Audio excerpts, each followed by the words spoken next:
So yesterday we looked at the Ben Chacham, the wise son's question, and we discovered that when he asked Maha Edus v'Achukim v'Mishpatim, what are these testimonial, these irrational, and these civil laws that our God commanded to you, upon you?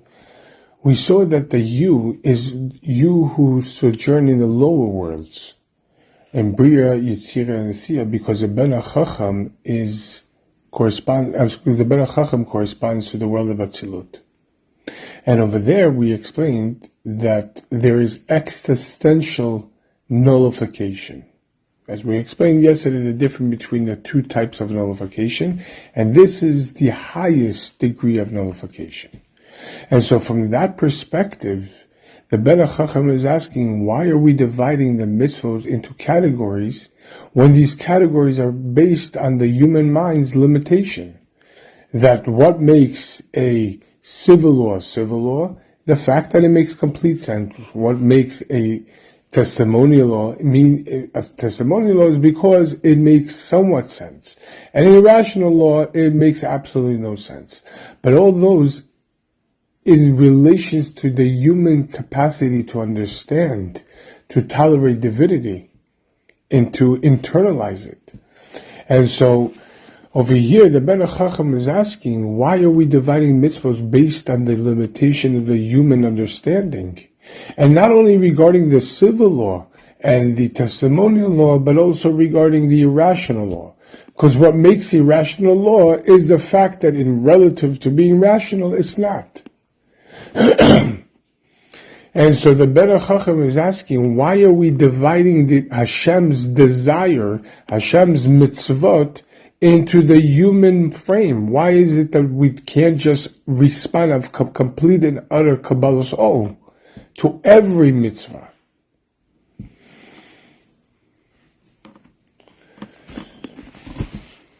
And we said, of course, that every mitzvah needs to be performed out of Kabbalah's soul. As we explained yesterday, even a civil law must be performed because God said so. Whether a person needs to rest on Shabbos or not, whether they might be invigorated, they may have so much energy and says, I don't need to rest today. But we don't maintain the Shabbos, we don't observe the Shabbos because we are tired. We observe the Shabbos because Hashem said so. But his question is, why aren't we responding to Hashem's desire through the mitzvahs, through bittul b'mitzias, through existential bittul? And ultimately, the Rebbe said, his question is ma. As his question begins with what? And we said yesterday, what? Ma is koach mad, wisdom, the potential of what? Which is nullification. So from the aspect of ma, of chokhmah v'tzilus, we could understand that the ultimate ambition of chokhmah v'tzilus is to achieve a complete and utter transcendence, to abandon the tzilus, and to go to a higher world, to the primordial worlds. Although he's going to completely and utterly lose himself in it, complete bittul. But then again, when it comes to bittul b'mitzias, when it comes to existential nullification that the Ben Chacham has, then even nullification in itself is a limitation. Because bittul b'mitzius alludes to the fact that there is a mitzius. Existential nullification alludes to the fact that there is something that exists and it needed to be nullified. So that in itself is a limitation for the Ben Chacham. It says even that, as lofty and sublime as it is still a limitation. He wants to get to a degree or to a place where even ma doesn't pertain over there. Even any form of bittul, because there's nothing to be mevatel, there's nothing to nullify.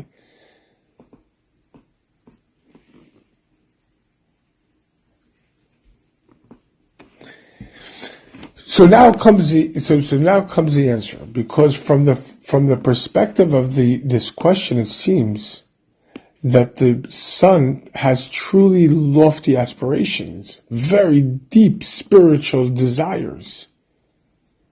And it seems that in his current form, these are unquenchable.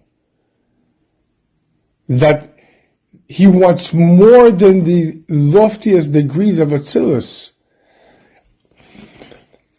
What do we tell him? What do we tell a Jew who wants to abandon the physical world in order to cleave unto Hashem on the most intimate levels, abandoning his physical form in any form whatsoever, even if his soul becomes extinct because it's absorbed within Ein Sof, extinct, even though it's completely buttal, not extinct, buttal, nullified.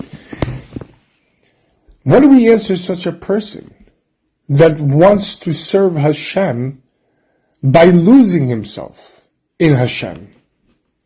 No more me. And that's why we answer the Melech Chacham that after the Afikoman, we don't eat anything. In other words, each one of these questions, whether the Melech Chacham or the Rasha, etc., represents a form of desire to, and an allusion to a holistic exodus. How does this person achieve exodus? And so from the question and from the answer, both are mechanics to achieve exodus. So let's delve into this answer. Answer him regarding the laws of Pesach. Which one? Particularly the one that tells him that after eating the afikoman at midnight of the first, and whenever he eats it on the second night, he is not allowed to eat anything else. Let's understand. Tell him the hilchos of Pesach, the laws of Pesach. That's how we begin the answer. The sages tell him regarding the laws of Pesach. What does it mean, tell him the laws of Pesach? The word Pesach, the name Pesach, as we learned last week, alludes to a exponential leap, to pass over, to transcend. We know, and Chassidus explains Passover on such a magnificent level. We know that Passover, Pesach Hashem, Shepasach Hashem, that we say that Pesach is because Hashem passed over the homes of our forefathers. Was Hashem playing hopscotch? He's jumping from rooftop to rooftop. What does that mean? He was jumping over homes? Like what was he passed over the homes? Hashem is everywhere. Did he leave vacuums or he was not there? God forbid. Then how would it exist? But rather, as Chassidus explains, that the Samach Mem came in front of Hashem. Let's say the attribute of Gvura came in front of Hashem. Not the attribute. The actual Samach Mem, how could you say this? The evil force came in front of Hashem and complained to Hashem, how will you take these people out? They're assimilated. They're exactly like the ones that you're going to kill their firstborns tonight. They're idol worshippers and they're idol. They've entrenched themselves in the Egyptian culture and idolatrous practices. Why are you differentiating between these and these? In order to take us out, Hashem had to pass over his own attributes, his own serishtashlus. He had to overcome his own sense of justice, because technically speaking, we did deserve to leave. But because Hashem made an oath to Avraham Avinu, as we discussed in previous classes, the nature of an oath, that it lechatchila operates beyond rhyme and reason, beyond rationale and beyond emotions. That even when the logic or the emotions are not compliant with the relationship, there's something even higher. The oath in itself, the bond that is based on irrational and the complete above ishtal shalut.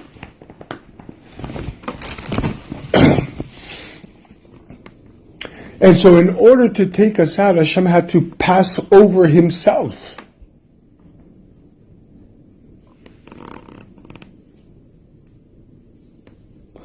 Parenthetically, of course, in order to do that, we ourselves had to do this. We ourselves had to make a vessel for Hashem's transcendence by transcending ourselves. How do we transcend ourselves? First and foremost, the Shabbat, and we know the next Shabbat Hagadol, not this one, but the next one, the Shabbat Hagadol, the Great Shabbat, as we're going to discuss, is the Great Shabbat, that 4 days before we went out of Egypt, we were commanded that 4 days before, we were to take a sheep and tie it to our bedpost, and then shecht as a Korban Pesach, as a Paschal offering. But that in itself was an act of Mesiras Nefesh, because as we spoke about, the sheep was amongst the idols that amongst the animals that the Egyptian considered to be an idol, a deity, and they served the sheep. And so for a population which was considered to be slaves to have moved into such an uprising where they took the sheep, the gods of the Egyptians, and prominently tied them to their bedpost. And when the Egyptians asked, "What are you doing with our gods?" He says, "We were commanded by our gods to take your gods and then shechted and as an offering to Hashem, eat the night before Hashem is going to take us out." That took brazenness. That took Mesiras Nefesh, self-sacrifice.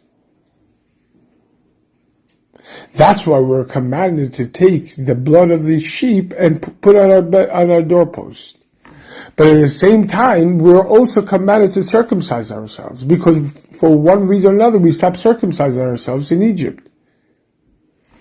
And Hashem commanded Moshe that no uncircumcised male should partake of the Pesach offering. So Moshe Rabbeinu instructed the Jewish males to circumcise themselves. They did it when they had to. They did, but we assimilated so much. I thought before Matan Torah, they didn't. From Avraham Avinu, of course. No, the circumcision began with Avraham Avinu. We don't perform the circumcision because Avraham Avinu, we perform because Hashem commanded us to do this in the Torah.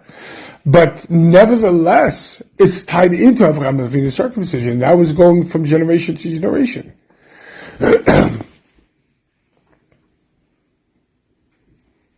And so Hashem commanded us to not only put the blood of the sheep upon the doorpost, but the blood of the circumcision.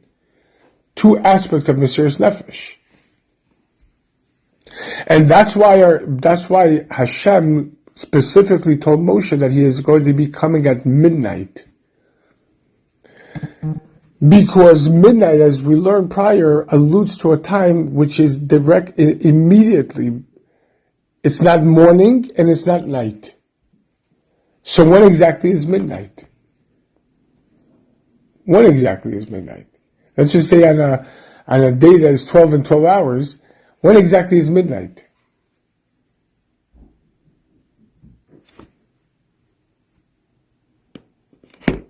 If it's 11:59 and 99.9999, that's still night. If it's 12 a.m., it's daytime already. It's not mid. What's the mid?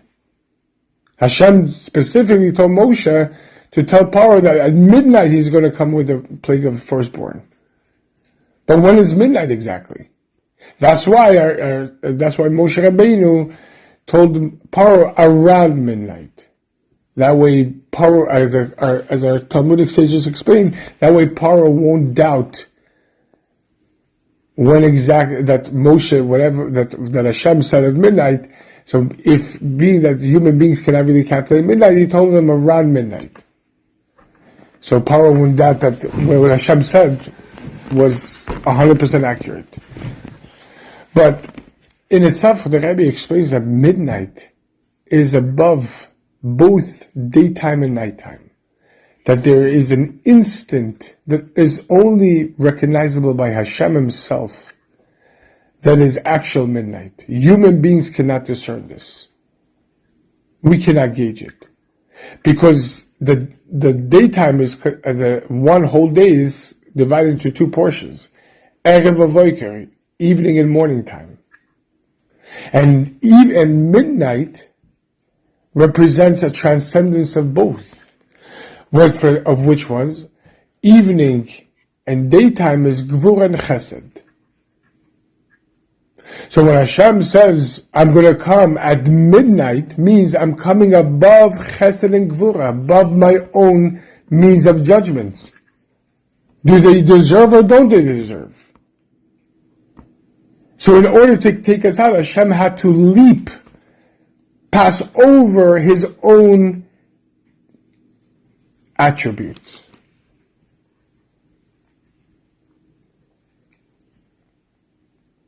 So Pesach in itself is transcendence, an exponential leap upwards. And that was a revelation that occurred during Pesach, and that's the type of revelation that's revealed every Pesach. That Hashem was revealed upon the King of all kings was revealed upon them. That Hashem revealed himself in his essential and glorious form. Above all the worlds, above the world of Atzilus. Because as we said the other day, the world of Atzilus is the world of divinity, but there's something above that. Because divinity and holiness is also in limitation to the fact that in relationship to unholiness is holy. But that's a characteristic, that's a description. That is an operating form. But above the worlds, even holiness is a limitation.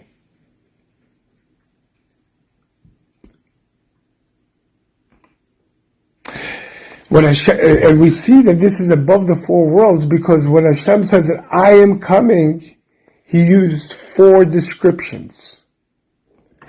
Ani velo malach, I, and not an angel, and not an angel. In other words, I will be coming and not an angel. Me and velo saraf, and not a burning angel. Ani velo shaliach, me and not an emissary. Velo acher, and no one else. Four descriptions, four worlds. As we say in the Haggadah, we're going to be saying it when we read it. But that corresponds, those four descriptions correspond to the four worlds. And this revelation of the essence of God had to have come into the Erev Haaretz, the most despicable, the most darkest place on the earth, Egypt. A place where the land could not tolerate by default such a revelation. Because it was full of idolatry. It was full of evil, of darkness. Egypt is a place that is not commensurate to the world of Atzilus, of the place of the wise son, but not even in Asiya. It's not even the lowest of world, which corresponds to the better Russia. Because over here we are talking about a Yiddish Russia. And a Yid who's a complete Russia, completely wicked. Nevertheless, as we learned in Tanya, nevertheless, as we learn in Tanya, chapter 11, even a complete Rasha, a Yiddish Rasha, contains within him this is the essence of his neshama, of the godliness within him. Albeit is encompassing by him, but he has it. And even his body comes from Klipas Nega, from the shining Klipa. But Egypt, on the other hand,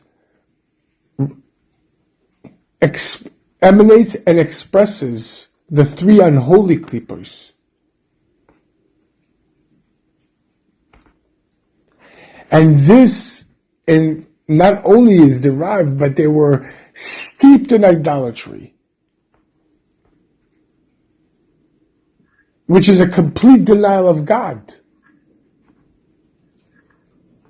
So we could understand that in order to draw Hashem's essence into such a despicable, dark, gloomy place, Hashem needed to transcend every single calculation, and even the highest of levels. So one might think that in order to leap upwards, lachatchila riber, one has to let go of every and any calculation. No seder whatsoever. No order. In order to leap upwards, we have to abandon any order whatsoever. Because seder, order, and quantifiable order is the complete opposite of exponentially leaping. So we understand that the Ben HaChacham wants to exponentially leap. But what do we tell him? We tell him regarding the laws of Pesach. What does that mean? The Pesach offering. Tell him regarding the laws of the Pesach offering. Regarding specifically Afikoman, which corresponds to the Pesach offering. Right? So what do we tell him? Ki hilchos of Pesach. What is this verbiage? Tell him regarding the laws of Pesach. So tell him, we're going to tell him anyway Afikoman, because we're going to spell it out.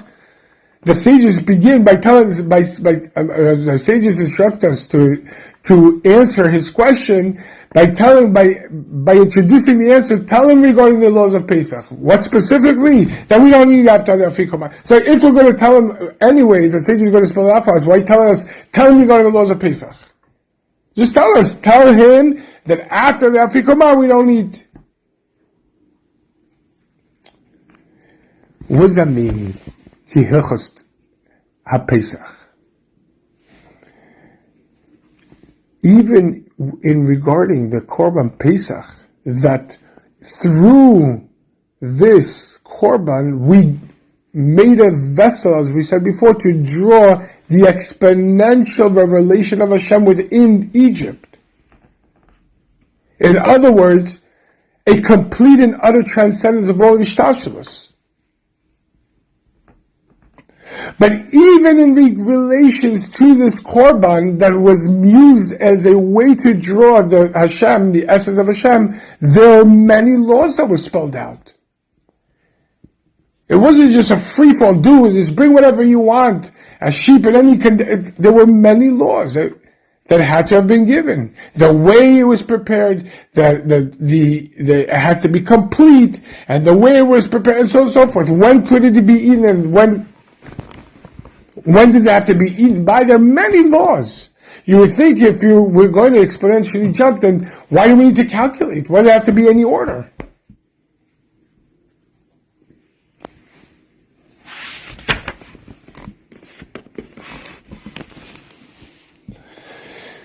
And as we say in the Baraisa, don't call them laws, call them pathways. In other words, pathways to travel in an orderly fashion. Why do we call them pathways? Why do we call them pathways?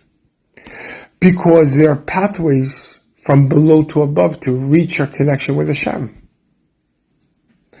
And over here, to take the Korban Pesach on the 10th of Nisan, to slaughter him on the 14th of Nisan, and to eat him before midnight of the 15th of Nisan. But there are orders, everything has an order. Because Hashem's supernal desire is even regarding matters which are transcendent exponentially of Ishtalshalos, should come down in an orderly fashion into the world in itself. And that's what we are essentially answering the Ben HaChacham. That we need, the Ben HaChacham says, why are we dividing Eidus, Chukim, Mishpatim? Why are we dividing mitzvahs into categories to the human frame? Why can't we just make it about Ein Sof altogether? And so we explained to him that there must be this division. That Hashem wants to incorporate the human condition into Ein Sof. But that the human condition should have a part and parcel in the service of doing this. And a human being was created with a mind and a heart, with a physical body. And Hashem doesn't want us to abandon our human condition and lose ourselves in order to serve Him. That's not service. Even though the service has to derive and express the essence of the neshama, which is obviously above any division, so pintal yid means the quintessential, the dat, that cannot be divided. The potential of the fifth element of it, the one that gives rise to all of them, pintal yid cannot be divided. So even though the service of the has to derive and be expressed, the pintal yid, the essence of the neshama, which is above all division, but the supernal kavanah, the supernal intent, Hashem's intent, is that even the service of the pintal yid, the essence of the neshama, which is always one with Hashem, which is above any division, will come and reveal itself in an orderly, quantifiable service with Eidus, Chukim, Mishpatim.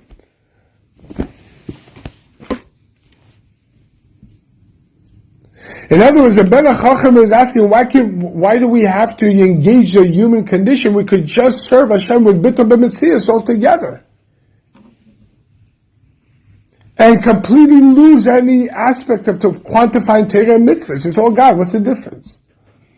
But we're saying that's not service. Spirituality is not the service. The spirituality that we have is to draw this intense light and energy within the vessels of this world. By the way, when the Rebbe in Koach Nisan, the Sikha that we learned on Pesach, when the Rebbe says, I've done everything I can, and now I could only turn the matter over to you, the Rebbe said, may be the will that you should be able to draw lights from Tohu, from the world of Tohu, the world of chaos, as we know, the world of unbridled energy. But the Rebbe said, Ober, however, into the vessels of Tikkun. The Rebbe says, draw the light of Tohu into Tikkun. The Rebbe says, Ober, however. That however is a humongous discrepancy. It's not direct chaotic lights into this world. It has to come in an orderly way. We are able to now draw lights from the most highest of worlds, the most unbridled energy, and we see that's why the world is transforming so quickly, and that's why technology is rapidly changing, and medicine is rapidly, because these lights are being drawn here. But it has to come in an orderly fashion. And that's why we're given the second part of the answer. After the Fikoman, after we partake from the Pesach offering, after we eat the Fikoman in our Seder, we're not allowed to eat anything else. Why? Because eating the Pesach offering, why do we eat it in Seudah? Why do we eat it at the end of the Seudah? Why can't we have it in the middle of the Seudah? We said before that eating afikoman has to come right before benching. Why not eat it in the middle of the meal? Transcendence or transcendence, what's the difference? Bichlal, we know that when we make Netilas Yadayim, when we make Hamotzi Lechem Min Haaretz, making the bracha for Hamotzi includes every food that is part of a Seudah, of a meal. And therefore, once we make a Motzi, we don't have to make Shahakol on certain foods, or Hadama on the salads, Shahakol on the fish, or whatever it is. But not for dessert. If we're going to eat dessert, then we have to make a separate bracha. Because the Seudah is there to be able to draw sustenance, food that sustains us is part of the meal. Dessert is not there for sustenance. It's not there even to quench our hunger. It's there strictly as a luxury. There's once when I was by Rabbi Groner for Pesach, and the Rebbe's secretary, we came to his house, we ate by him for Pesach, my wife and I, and Yossi. And he was telling us stories from the Rebbe's room and stuff like that. He explains that the 4 courses corresponds to the 4 worlds, and then the 5th, the dessert, is above Ishtalshalos. But nevertheless, we eat the afikoman at the end after having eaten and satisfied and quenched our hunger, in order that afikoman should come as a luxury.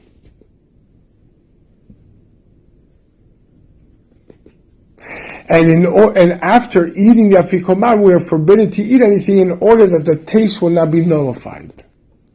Now, what does that mean? There are 2 opposite extremes here. First of all, we're saying that eating the Pesach, the afikoman, or the Pesach offering back in the biblical days, in the Beit HaMikdash days, was eaten not to quench a hunger, not to satisfy any hunger. It had to have been eaten at the end of the meal, after the person satisfies his hunger. And at the same time, there has to be that it should leave a good taste in his mouth. What is the good taste, the enjoyment of eating the afikoman? Back in the day, the Korban Pesach wasn't because he was filling a need, but from something altogether higher, from richness, from luxury. In other words, beyond what his natural disposition requires, above his own strength. And nevertheless, he has enjoyment in it.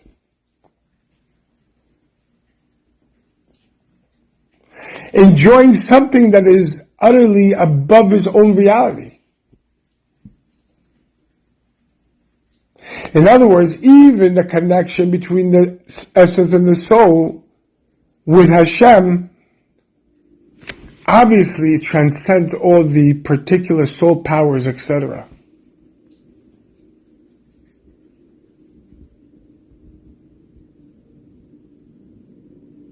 But nevertheless, Hashem wants us to draw it within our frames. We have to draw it within the transcendent, within our internal strengths, our internal powers, our intellect, our emotions, etc., etc. That our performance of the mitzvah shouldn't just be edus v'chukim, testimonial, somewhat rational, and completely rational. In other words, somewhat transcendent and completely transcendent, but to draw it even to the civil laws, into the most mundane, corporeal aspect of creation. To draw it to where the seichel completely understands. but nevertheless to draw divine pleasure within oneself. And that's why the main service of the Korban Pesach is to eat the Korban Pesach. In other words, to internalize transcendence, that will be part and parcel with your flesh and blood.